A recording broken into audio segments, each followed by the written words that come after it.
Good morning. Um, Happy Tuesday. Here we are. Still the beginning of the week, I guess. So, Tuesday, the 6th, and this is the day I think that uh, vaccines are open for people 16 and over now. So, pretty much everyone who is an adult can sign up. Um, at least for state, so you're going to have to check this to see if it's true everywhere.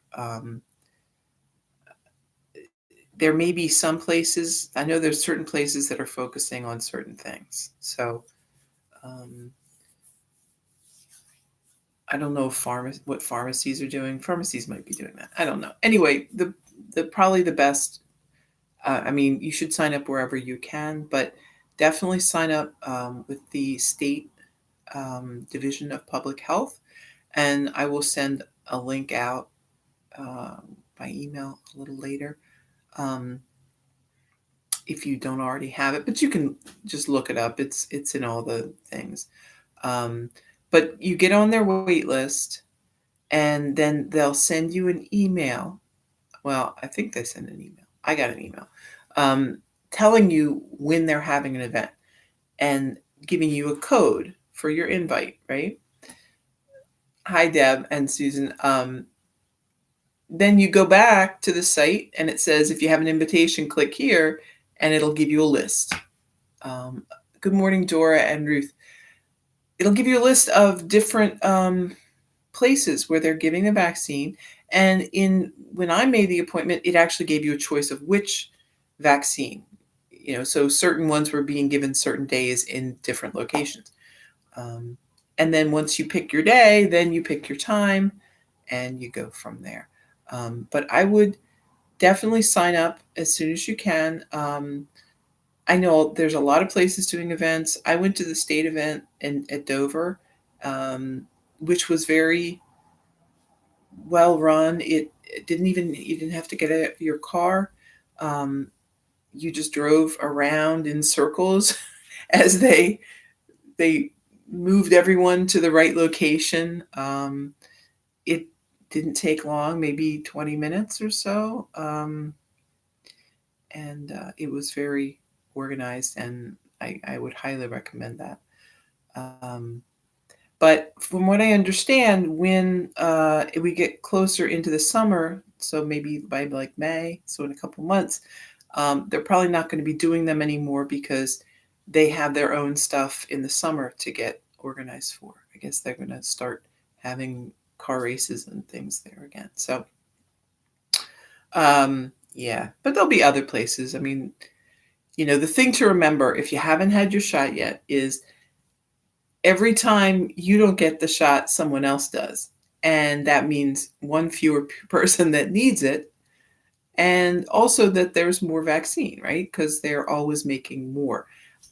So the longer you wait, the shorter your wait, if that makes sense, I would think.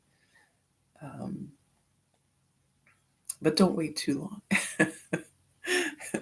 because, there's no reason to, right? Um, so, yeah, if you have family members who haven't signed up yet or are on the fence about it, encourage them to just go ahead and get it done. It's not a big deal, and it will definitely um, change things for everyone um, once there are enough people. But they're just this is the first time it's been open to pretty much everybody, so um, it will it there'll definitely be a larger percentage of people getting it done, I should think. Good morning, Gwen. Yeah, it's a nice day, isn't it? Seems like a beautiful day. The birds were kicking up a racket uh, and this morning, which woke me up, which isn't a bad way to wake up. Um, my bedroom is on the third floor, and the acoustics of the house are such that when you're up there with the windows open, you can hear everything. Like You can hear I can hear people talking a block away. It's just somehow very amplified up to the in the top. So the birds, of course, they're up there on the roof and they're in the gutters and looking in the windows. They're everywhere and they're loud. Really, they make a loud noise.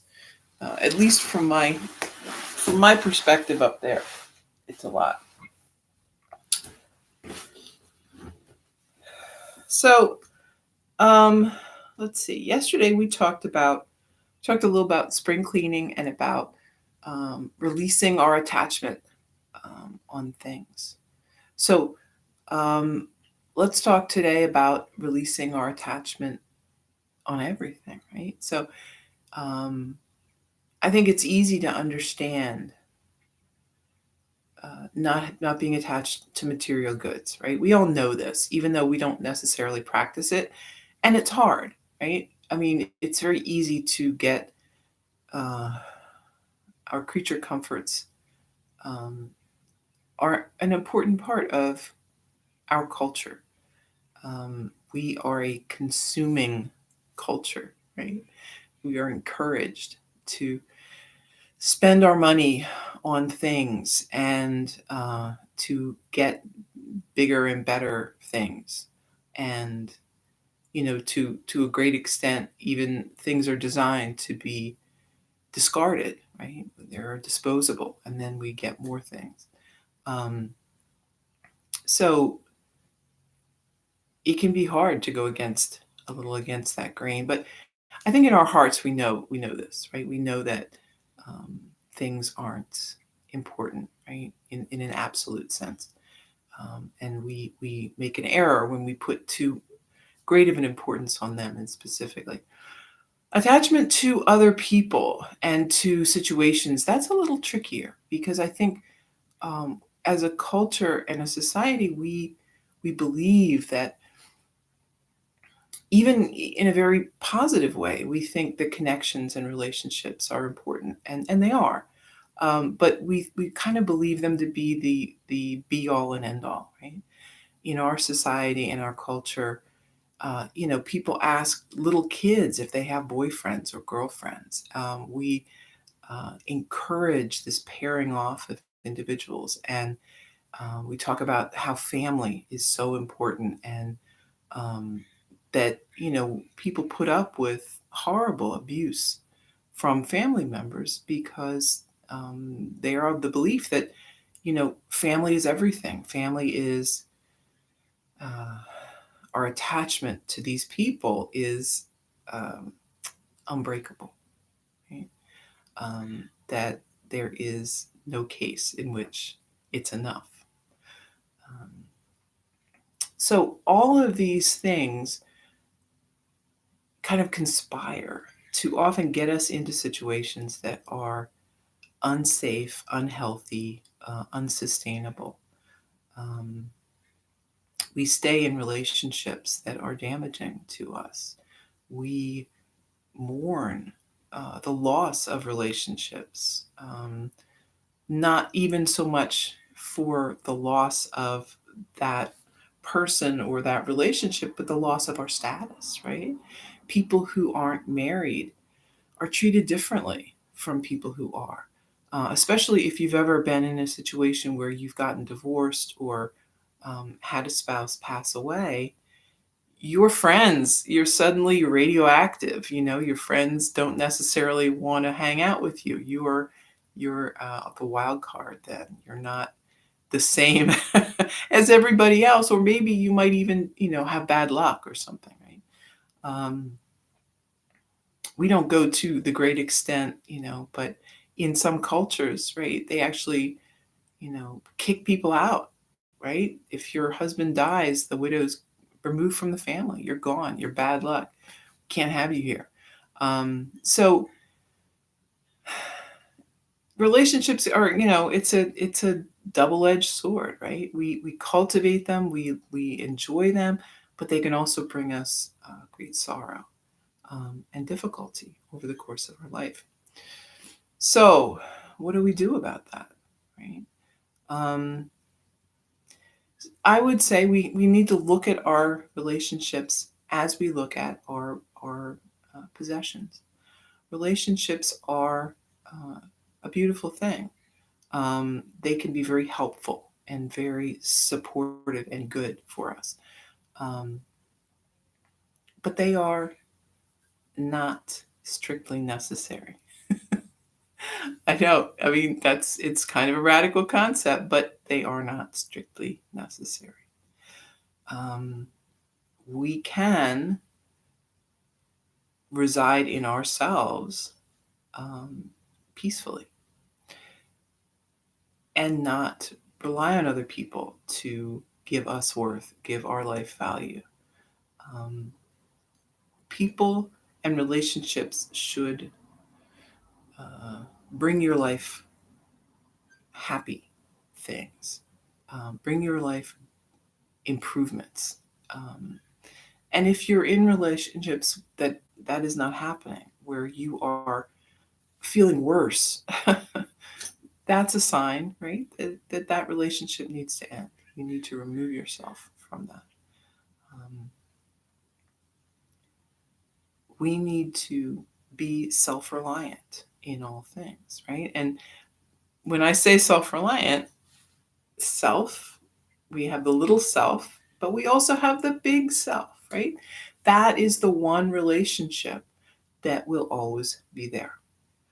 Um, that is a relationship that will always be good for you, that will be healthy, and that is the relationship that sustains you. Um, there is nothing wrong with having an attachment to the big self, right? Because we know this is our source of strength and everything, right? Our security, our um, just our well being in general. It comes from a connection to the self. Um, so, putting everything in its rightful place, right? Um, Relationships, other people, very enjoyable, but not necessary, right? And the beauty is when something is not necessary, you can enjoy it or not. You can cultivate it at times in your life when it's helpful and let it go in other times when you just have too much going on or too, it's just not the right time for you. There is no shame or stigma to not having time for relationships and things. I mean, sometimes you just don't. Um, we can look at it in a uh, with perspective, with without a lot of charged emotion, and you know that again we have ourselves to rely on. Um, I mean, it's kind of old. It's kind of old thinking, and I don't think people. I hope people don't tell women this anymore, right? But this was a thing where women, women were constantly at a disadvantage because we were not able to be on our own, right? I mean, it wasn't even that long ago that women couldn't have bank accounts, it couldn't have credit cards. The 70s, right? Not that long ago. My lifespan, I was a little kid, but I mean, that was not that long ago. How are you supposed to support yourself and be an independent person if you can't do those things? You are forced to be in relationships, to be at the um, whim of other people. So you can see, and I don't know. I'm sure I don't know how people. Hopefully, people did see it back then. I guess they did. Enough people did, so they changed it. But at some point, that was considered acceptable. So um, think about what is considered acceptable now and how toxic it may look into future generations.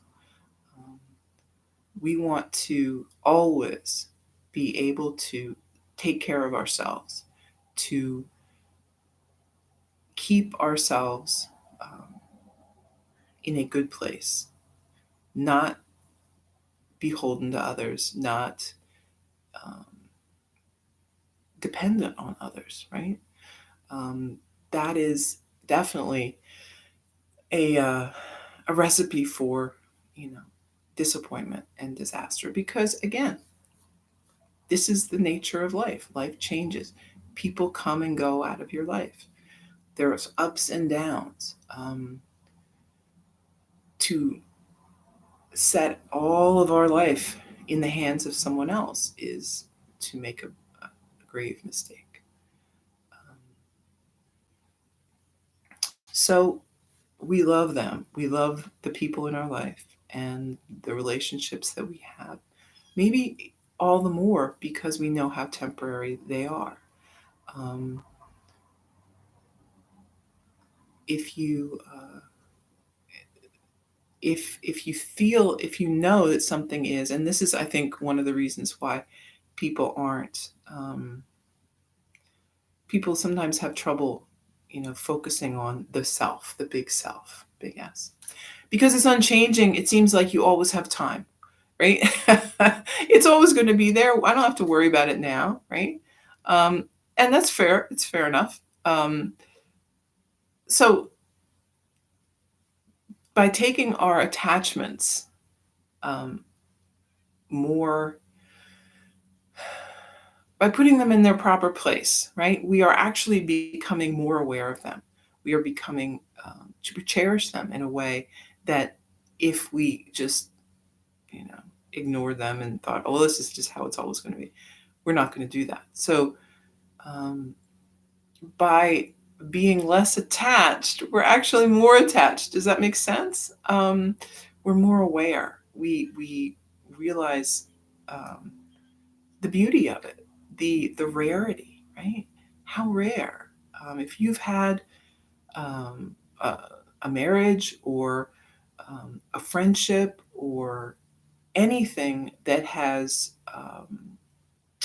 persisted over the years throughout a lot of different things, you know what a gift that is. You know how rare that is. Um, Cherish that. Those things are hard to come by, and they take a lot of effort, even if it doesn't look like it, right? It takes a lot of effort to come back to those things. And if you haven't had that, that's okay, right? That's not always, it's a lot of sometimes misconnections. People will come in and out of your life for reasons. And I'm sure you've seen this. If you look back at your life, you often see a pattern of people coming and going at certain times um, in service of certain goals that you may be achieving or that they were achieving. And that's fine. That's good, right? Um, it's a kinetic system. There is nothing stationary about it. So we accept that and we move with that. Um, Always, you know, being very grateful to be able to participate in it, but knowing that it will change. So, trying to think of, hmm. Well, I'll give you a thing for today, right? So yesterday we said get rid of something, find something you want to get rid of. Today, let's find something we want to appreciate. Um, a relationship or a person in your life that you really appreciate. Um, and tell them that, right? If you haven't told them that lately, tell them that. Um, Relationships and human connection really uh, give our life richness and color, right? But, you know, it's not always going to be just as it is. Things will change. So be grateful for what you have right now, for the time that you have, and tell people, let them know. Okay, asana.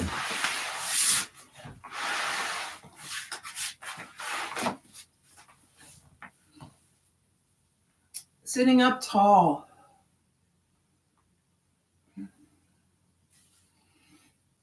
Head drops down.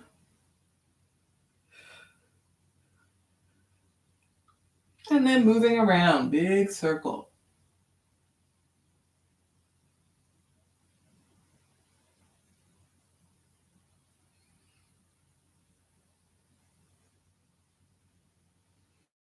One way and then the other.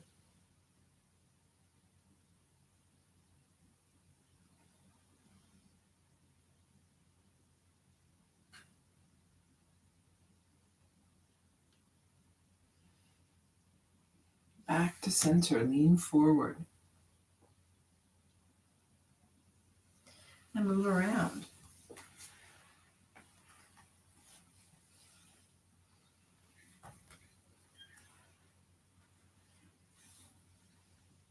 One way and the other.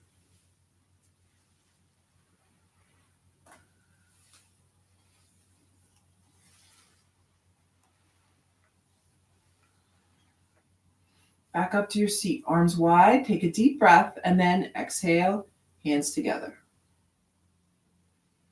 Inhale. Exhale. Inhale. Exhale. Once more, inhale.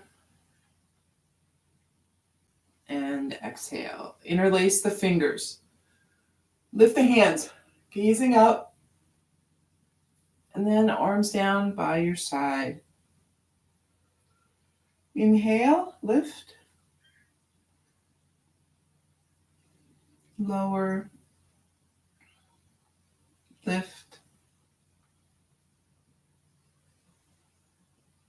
And lower. Once more, lifting up.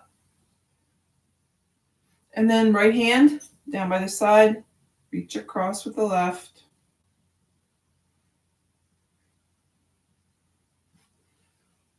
Switch.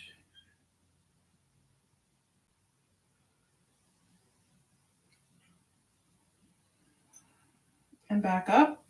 Let's do goalpost arms. Palms pressing toward the front. Take a deep breath. And then turning from the shoulders.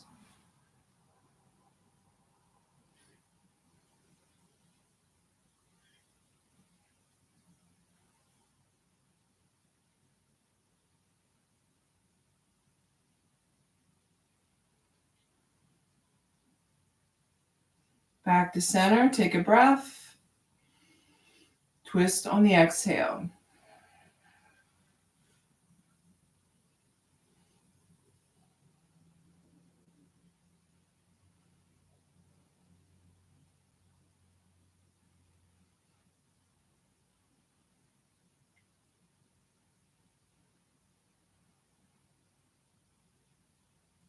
Back to center. Bring the arms down. We'll interlace the fingers behind your back. Gaze up.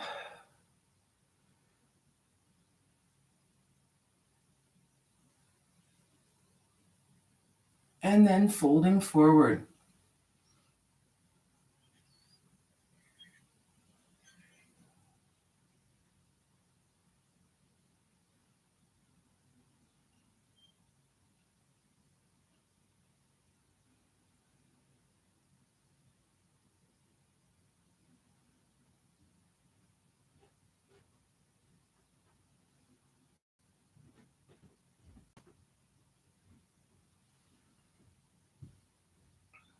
Moving back up.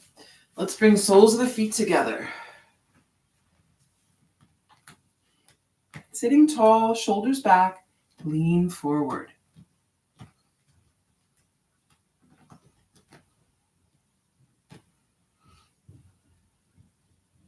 And you can have the feet close, but you could also bring the feet out if you feel like that works better with you and what's going on. Sometimes this feels like a lot of pressure on the knees, having the feet close. So see whatever you want to do here.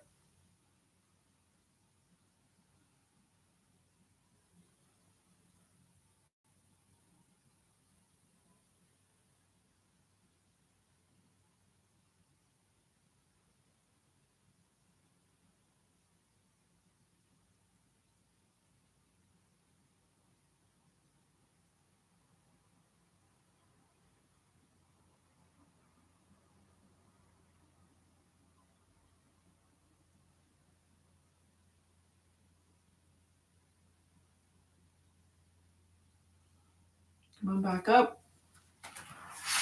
Both legs out in front.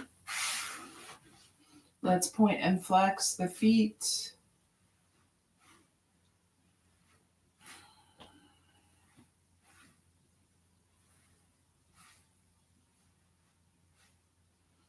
Rotate through the ankles.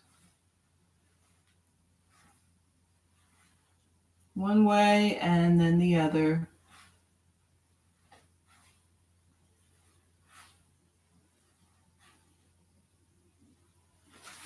Let's hug this right leg in, close to the body.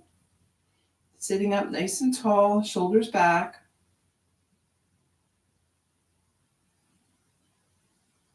And then lower the knee out to the side. We're going to bring that right foot up against the left thigh.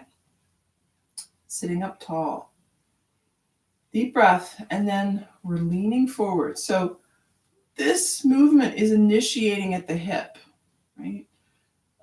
We're not starting here and going down with the head and the shoulders. We're keeping a nice upper body flat.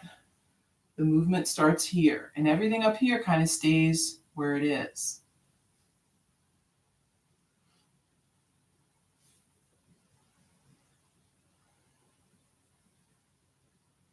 If it's very tight in the hamstring, have a little bend in the knee, right?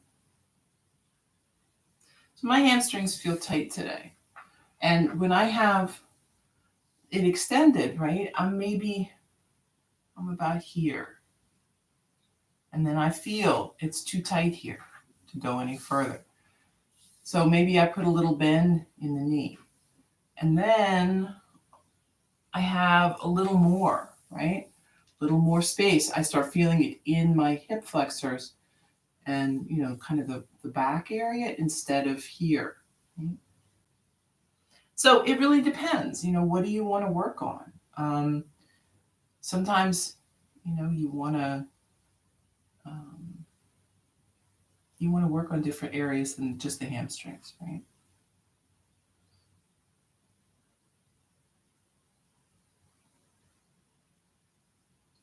Come on back up. And if you do have super tight hamstrings, it's a good idea to switch it around, not always pulling just on the hamstrings, right? We have a lot of forward folds type things in yoga. Sitting up tall, shoulders back, and you don't want to overdo one area, right? So if you feel like the hamstrings are always what you feel, maybe change it up a little. Bend that knee slightly. Give yourself a chance to stretch some other places. And then lower that left knee. Sitting up tall, we are moving forward.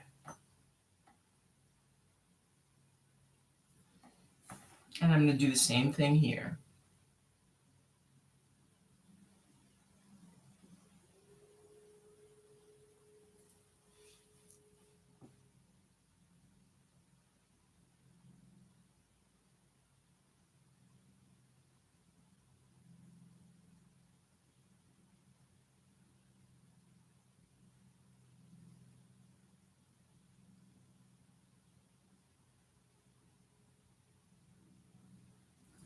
Back up. Both legs out in front. Deep breath. Fold forward. Again, you could have slight bend in the knees.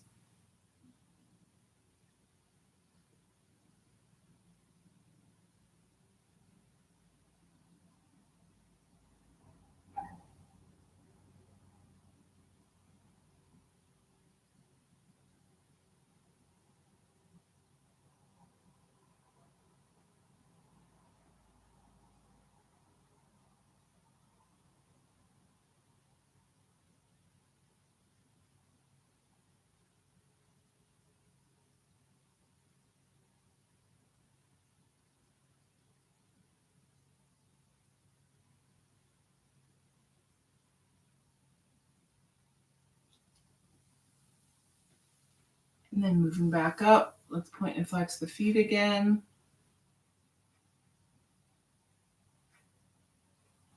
Rotate through the ankles. I'm doing this again because things feel tight for me in the ankles. So if you have a time when you feel like, your ankles are needing a little extra, do this a couple times. It's you're not gonna overdo it with that. Bend the knees. Let's bring hands onto the feet or maybe the toes, your yogi toe lock, leaning back, balance up, and then find some extension if you want, right? But, sometimes just balancing is tricky enough. So see what you need today.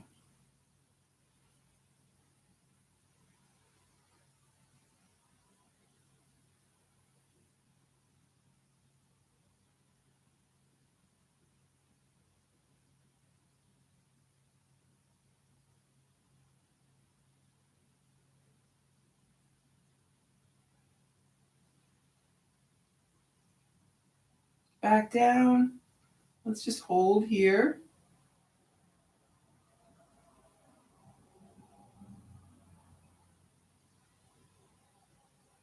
And then set the feet down. Lowering down onto your back.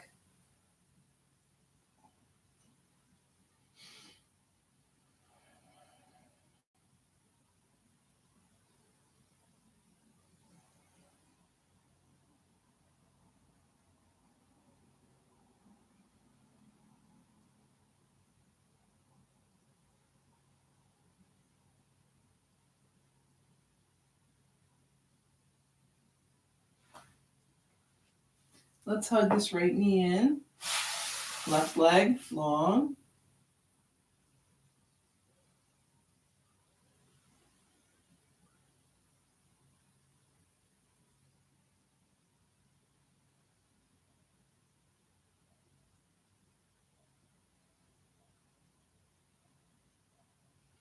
We're going to extend the leg.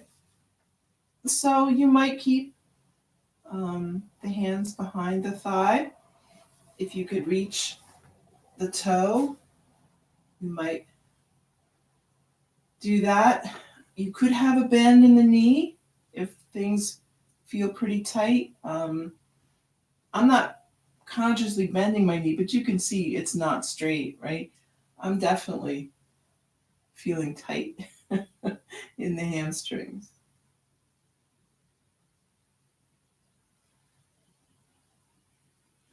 And then maybe lower that knee out to the right.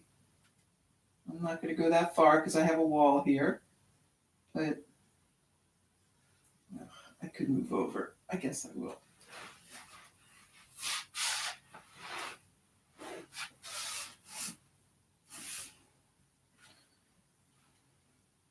Well, I can't really go that much further anyway, so there you go.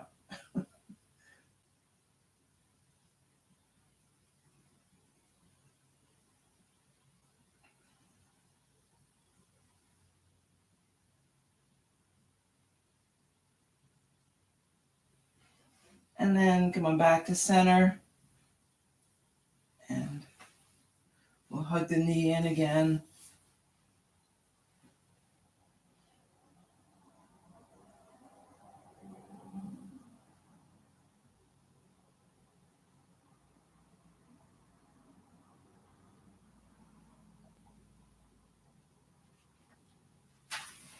And then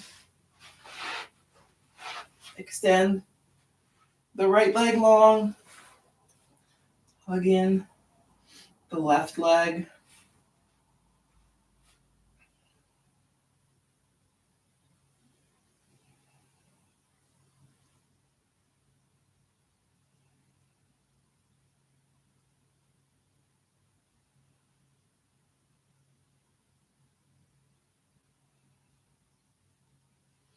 And then straightening the leg. However you want to do that.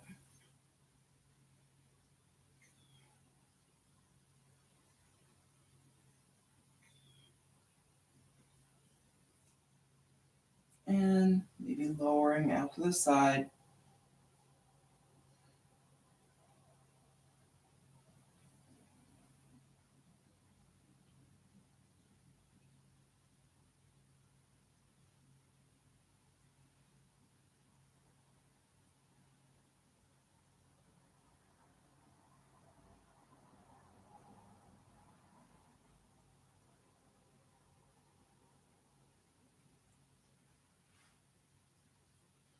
Back to center, and then we're hugging the leg in again.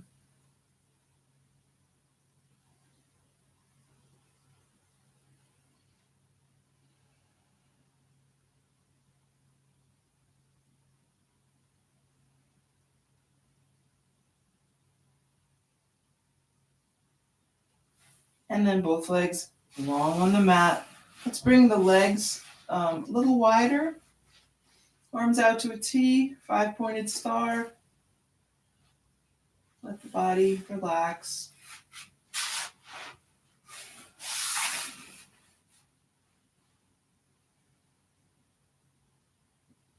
Get comfortable, right? Shift around if things don't feel comfortable.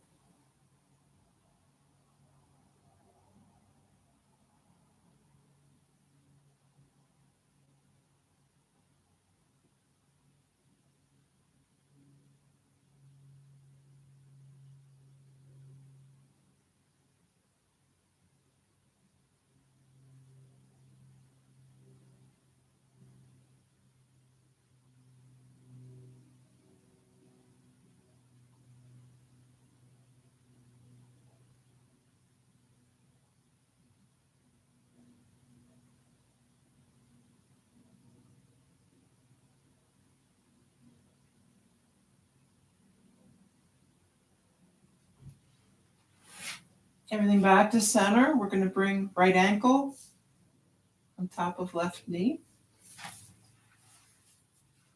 Moving into your supine pigeon. However that works for you. You might have the left leg coming in. You might keep that left foot on the mat. Your choice.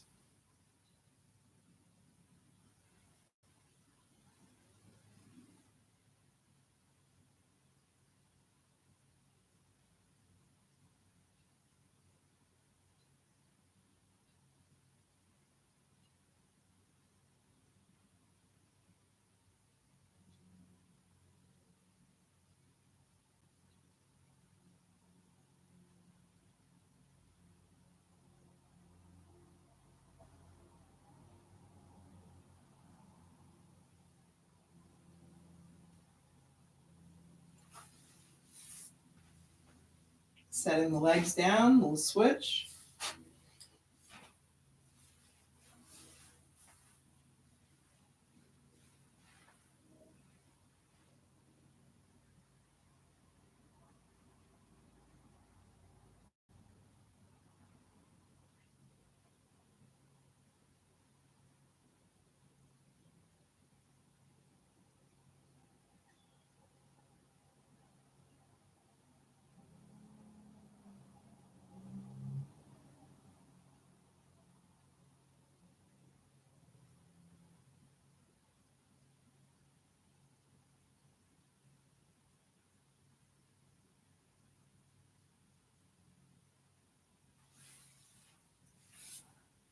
Set both feet down.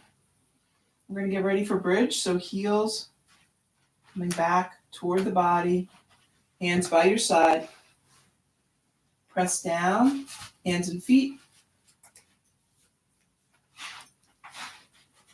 Lifting up the body.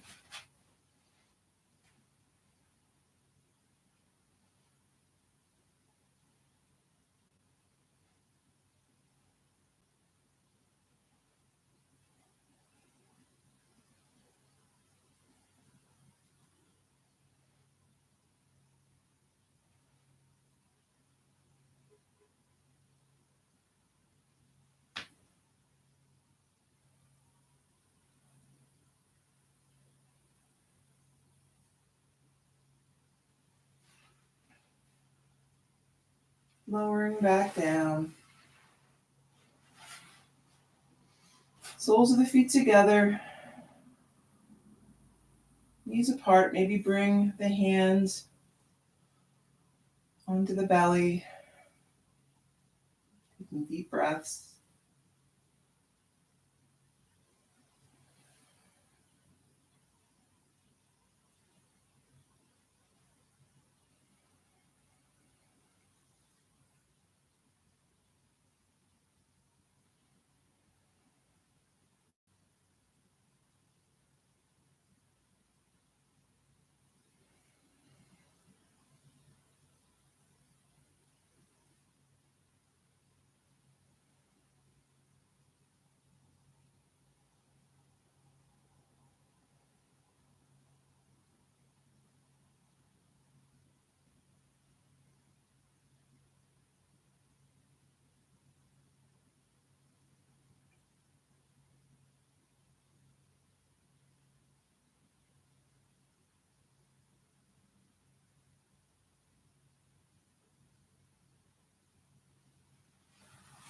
Knees back to center. We're going to hug them in. Rock a little side to side.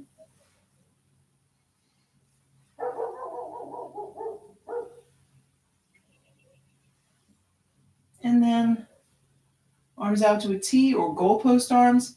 We're going to lower both knees to the right. Gazing left.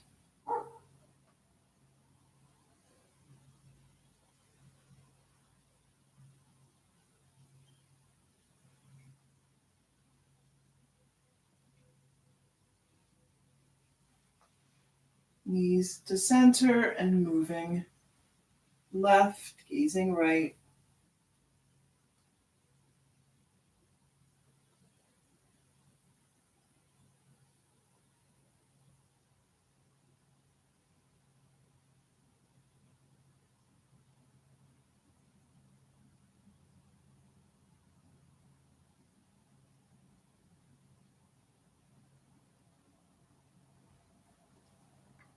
Back to center. Hands by your side. Extend the legs. And then we're lowering down. However you like to do that.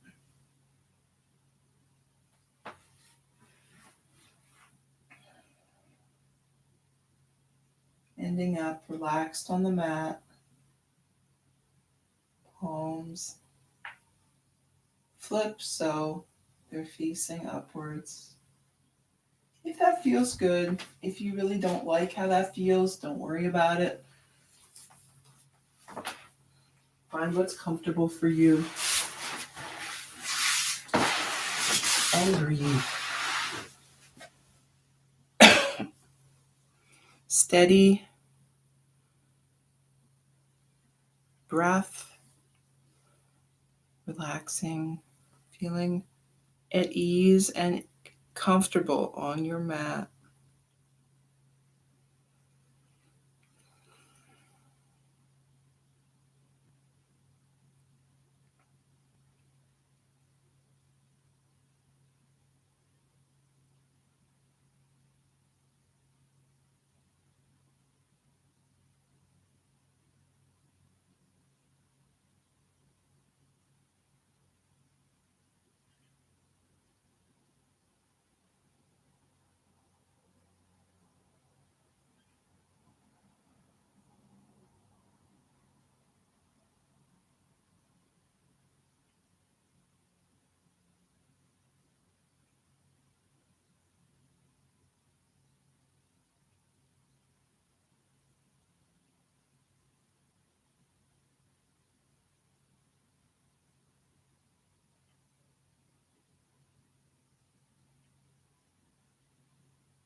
becoming aware again, maybe moving a little bit.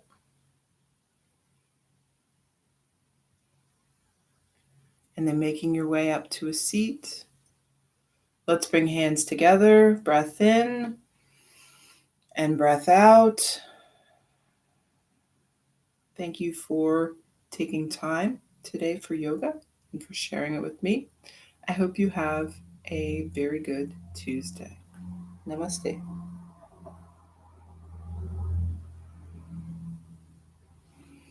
Okay, 5 minutes meditation.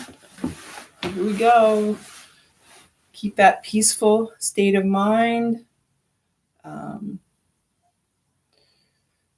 Sitting comfortably, maybe in, on a chair or up against the wall or on a cushion or something, whatever you got. You could also, continue lying on your mat for this. That's fine too. It's just sometimes people fall asleep. Focusing and breathing.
Okay, we're back.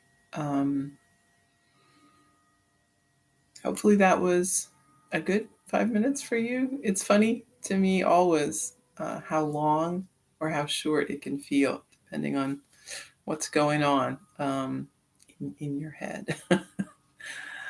All right, so have a good Tuesday. I'll be back tomorrow. Enjoy the weather. I think this whole week is going to be beautiful. All right, I will see you tomorrow.